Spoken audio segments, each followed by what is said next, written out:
All right, what's going on, traders? Welcome back to another trade breakdown. So today I'm going to show you guys how I made about 3.8 thousand trading copper on a very simple technical trade that I was able to share all of the liquidity levels beforehand as well. Now, this trade was executed on Monday night and closed Thursday morning. And during that time, I didn't do a single thing other than simply closing some partials, and I let the markets do the rest. And this was a fantastic, very short-term swing trade, and it was a very nice one. It was very simple as well, and I actually waited quite a long time for this setup to come to me, and it ended up being over a 1 to 10 risk reward and ran much higher into like a 20 to 1, which I never would have held that long, but to be able to call such a nice copper move was very fantastic, using very simple liquidity levels, knowing where copper needs to go, knowing where copper needs to liquidate, and using the higher time frame to execute the low time frame. Now, I took this trade off a 4-hour closure, but based off weekly and daily liquidity levels. So higher time frame paints the picture of my liquidity, and then when I drop down to lower time frame, that's purely to execute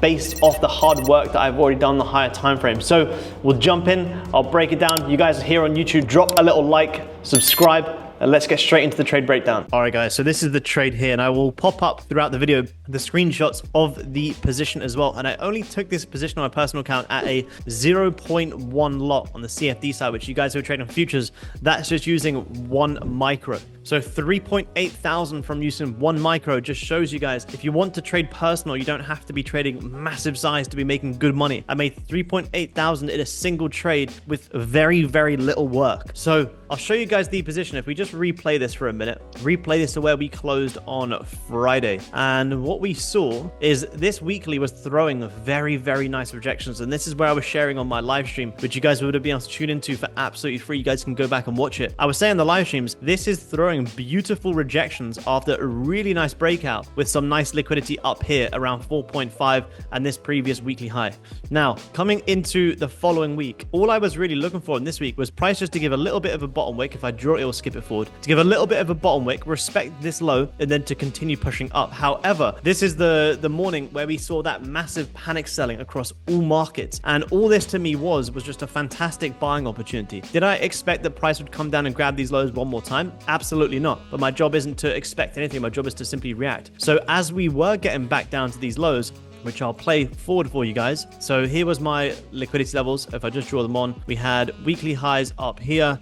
We had liquidity up here, and you guys can see we even had liquidity here as well. So we have 3 beautiful liquidity levels. Anyone who's selling gold anyone who's selling copper here, stops are above here. Anyone who's shorting copper here, stops are above here. So as you guys can see, first thing on Monday morning, price absolutely spiked down. And to me, I was like, this is good. This is more opportunity to buy this for an even bigger play up. I unfortunately didn't get involved with it down here. If I was watching this last week, this also would have been a great buying opportunity. Fantastic buying opportunity. Exactly the same play. And then as you guys can see, this is the 4-hour time frame as well. So pretty much here, as the price was starting to close back above this level here, you kind of see you closed aggressively bearish and then closed bullish for 8 hours and instantly found support, and then it's going to skip it forward. But as I was watching this, I was like, okay, cool, well, the weekly's re-grabbing these lows, we're at this major support. I want to be in these beautiful buys. So I got involved once you started breaking some highs here. Stop loss was just below this previous low, and more so managing if you were to actually close back below this, maybe the previous day. So I executed this at around, if I change this to my time, I think it was around 9 o'clock ish. If I go to the hourly, it was around 9 to 10 p.m. Yeah, around 10 p.m. And no hard TP. You guys know I never set hard take profits. Why? Because I don't want to limit myself on the potential upside. If I want to take profit on a trade, I'm going to set my alerts at these liquidity levels and I'm going to scale out of my position. But what I'm not going to do is set a hard TP here and just be annoyed if this just hits this hard TP and then keeps ripping. I want to have alerts at all of these areas to start scaling out of this position. And that's exactly what I did. So by the time I woke up the next morning, it was around 9 a.m.-ish. I was like, beautiful.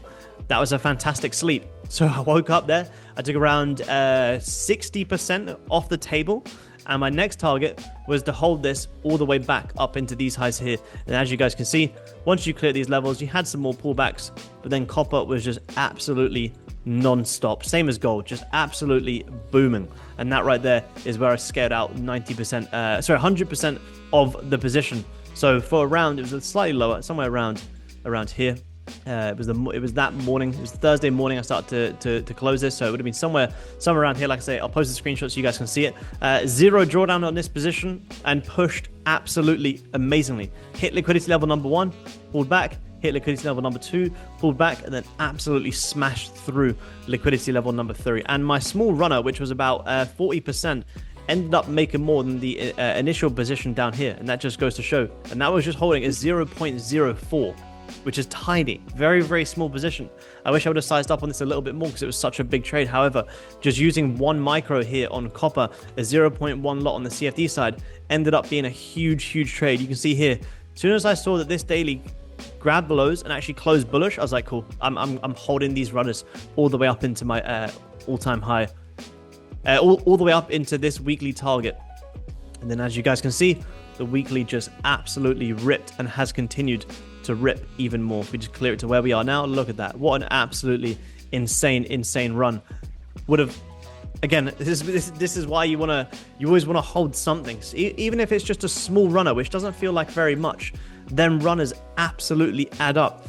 And if I just held a little bit, like a tiny position from down here, you know, if I had taken some losses today on gold, I could close that runner and that could cover out some losses and I could be pretty much flat on the day. Either way, huge position, 3.8 thousand trading copper, buying weekly support, understanding higher time frame liquidity. Very simple. Taken on Monday night, closed Thursday morning, and didn't do a single thing in between. I let the markets run. I let copper do its thing. Didn't touch it, and that right there is a fantastic swing opportunity. And you guys can go back and watch the live streams where I was talking about all of these liquidity levels here on copper as well. And if you guys did enjoy this trade breakdown, remember to drop a little like, subscribe. Let me know if you guys want to see more of these. This is, you know, back to back. If you guys haven't already, go check out my gold video. That gold trade and this copper trade, 2 of my biggest trades of even last year as well, which you don't see very often. But when the markets are hot, you absolutely take advantage of it. I'll see you guys live on stream or in the next YouTube video. I'll talk to you all soon. Peace.